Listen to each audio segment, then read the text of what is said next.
Ah, panibagong araw na naman para gumising na maaga at pumasok sa school.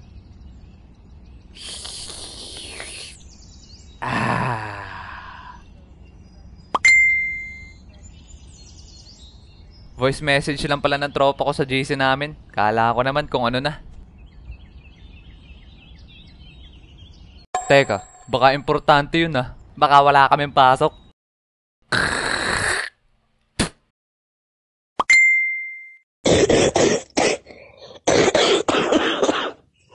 Morning. Funny moments sa school, part 3.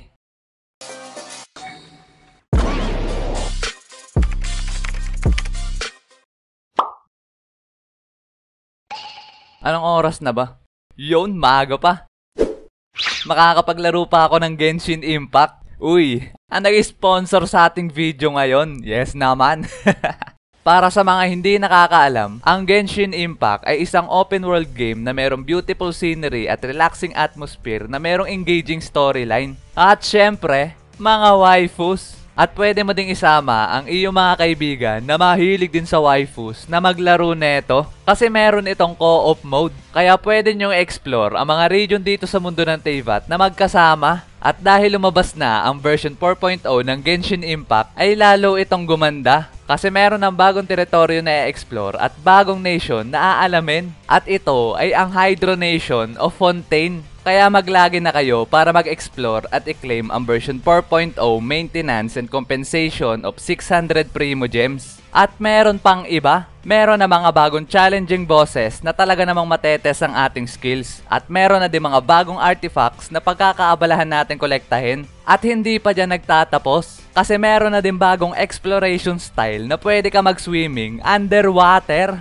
Wow! Sa tingin ko, napaka-exciting neto para mag-explore sa mga hidden corners ng Teyvat. At meron na din nga pala mga bagong events at minigames na bibigyan ka ng mga precious rewards na makakatulong sa'yo na makadevelop sa laro at makakuha ng new weapons and new characters. Dito sa update na to ay makikilala natin si Lenny at si Lynette. Si Lenny na mukhang magician na may tinatago na sekreto at ang eleganteng si Lynette kasama ng kanyang cute na pusa.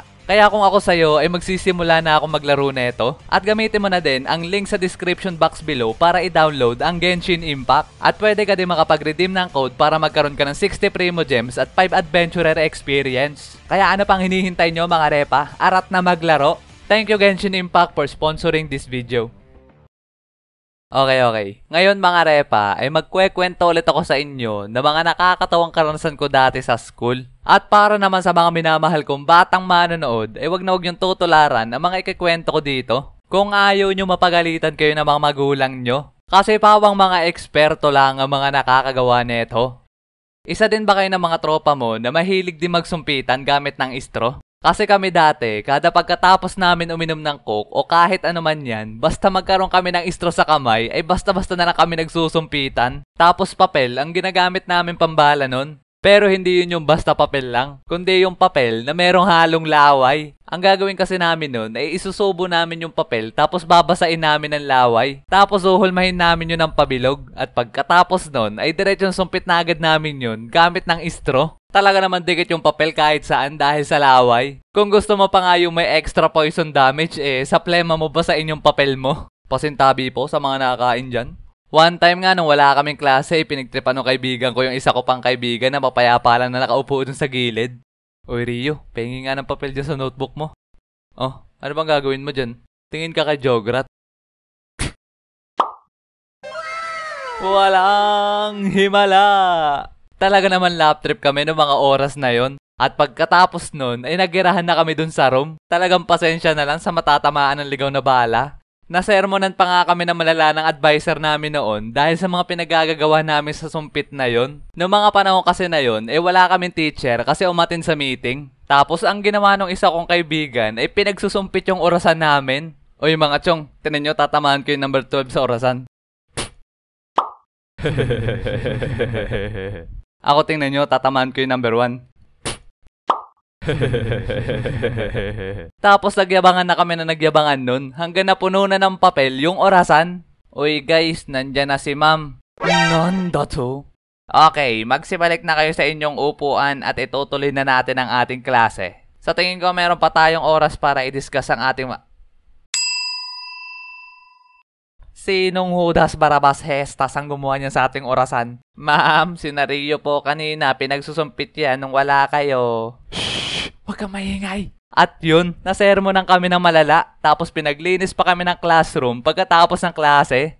Isa din ba kayo sa mahilig pagtripan yung bag ng tropa nyo? Yung tipong nalingat lang ng saglit yung isa nyong tropa, ay dalas-dali nyo na agad itatago yung bag niya. One time nga ang ginawa ng isa kong kaibigan ay doon tinago sa may canopy, sa may labas ng bintana, yung bag ng isa kong kaibigan. Ay talaga namang hindi niya makita. Tapos nagmamakaawa na sa amin kung saan daw namin tinago. Kaya ang payo ko sa'yo, para hindi yan madaikwat na mga kaibigan mo, ay isama mo lagi yung bag mo pag maalis ka. At kung hindi man itatago yung bag mo, minsan ang ginagawa ng mga tropa ko ay nantatali ng bag sa upuan. Yung tipong uwian na, tapos nakalabas na lahat ng iyong mga kaklase, tapos ikaw ay na-stuck na dun sa loob kasi hindi mo matagtag ang iyong bag sa upuan. Tapos imbis na tulungan ka ng iyong mga tropa sa pagtanggal ng tali, ang gagawin pa sa'yo ay pagtatawanan ka lang. Kaya ang payo ko, para hindi yun mangyari sa'yo, ay lagi mong ilagay yung bag mo sa unahan mo. Kahit nga yung paglalagay ng kung ano-ano sa loob ng bag ay ginagawa din namin. Yung tipong naandun ka na sa inyong bahay, tapos pagbukas mo ng iyong bag, may makikita kang bunot. Minsan nga para magiging mystery box na yung bag mo. Kasi hindi mo alam ang makikita mo pag binuksan mo. Ang ginawa nga ng tropa ko, nilagay niya yung basahan sa loob ng bag ng isa kong tropa. Talaga naman napaka-priceless ng reaction ng tropa ko noon nung nakita niya may basahan sa bag niya. Walang jo. Ba't may basahan dito?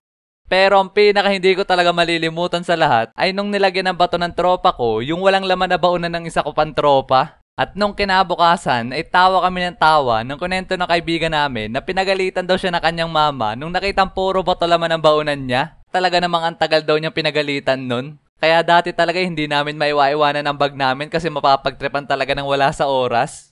Isa din ba kayo sa tuwan-tuwa sa tuwing may nagaganap na rambulan sa school nyo? Marami na kasi ako nasaksihan na umbagan sa school namin dati. Mapadahil man yan sa babae, sa asaran na nauwi sa pikunan, sa kulitan, sa chismisan, sa parinigan, at marami pang iba. At sa tuwing may nangyayari na ganun, tuwan-tuwa kami ng mga tropa ko. Pero mayroong isang upakan sa school namin dati na talagang hindi ko malilimutan. Talaga naman lap trip kami dati nung nangyayari yun. May kaklase kasi ako dati na itago na lang natin sa pangalan na Mark at hindi siya tahimik. Maingay siya. Kumbaga siya yung matatawag nyo na bully at ang daming naiinis sa kanya. Kasi kung sino-sino yung kinukulit niya at pinagtitripan niya doon sa room namin, kahit nga yung mga taga-kabilang section ay galit na galit sa kanya kasi madayo lang doon sa kanila para manggulo. Pero chill lang naman kami ni Mark kasi di naman niya ako binubulabog. Pero one time, nung wala kaming klase, meron tumambay sa room namin na taga-kabilang section at itago na lang natin siya sa pangalan na Roberto. Meron kasi siya mga kaibigan na babae dun sa section namin. Sabay ito namang si Mark ay naisipan niya itong kulitin. Ang ginagawa niya ay lagi niya kinakalabit yung batok nung isa. At sa tuwing ito'y nagugulat at napapataas ng balikat ay inaasar ito ni Mark. Hay! Baklang to! Yung taga-kabilang section kasi na yun, bakla. Kaya siguro kala ni Mark ay nakakatawa pag pinagtripan niya to. Talaga namang galit na kay Mark yung mga klase kong babae. Lalong-lalo na si Roberto. Sige, ituloy mo pa yan. Mamaya uumbagan na kita. Kung ako si Mark, pag narinig ko yun, ay titigil na ako. Kasi si Roberto ay isang volleyball player. Kaya batak ang katawan nun. Tapos pagtingin mo kay Mark, ay payatot ang katawan. Pero hindi siniseryoso ni Mark yung mga sinasabi ni Roberto. Kaya tuloy pa rin siya sa pangungulit. Hanggang maya-maya ay napuno na si Roberto. Talaga naman nakatikim si Mark ng kaswela di kamao nang wala sa oras. Kaya dalas-dali kaming umawat nung nakita namin si Roberto na binubulbog na talaga si Mark. Ako'y natatawang naaawa kay Mark ng mga oras na yon. Ano boy, kaya pa?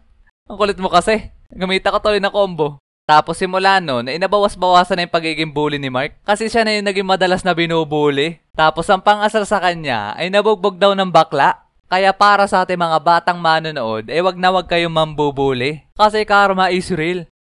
So yun muna mga repa. Kayo, ano-ano mga funny moments nyo sa school? Abay, share nyo naman yan dyan sa baba. At huwag nyo na rin kalimutan na mag-like and subscribe at pindutin nyo na din yung bell notification na yan para updated kayo sa ating mga padating pang animation. At maraming salamat ulit sa Genshin Impact at inisponsoran niya ang ating video. Sa totoo lang, adik na adik ako sa laro na yan dati noong 2020. Kaya nung nalaman ko na i-sponsoran daw nila ako, ay talaga naman tuwan-tuwa ako. Highly recommended ko yan mga repa kung gusto nyo ng relaxing game. So yun muna mga erp, kita-kits sa atin next video.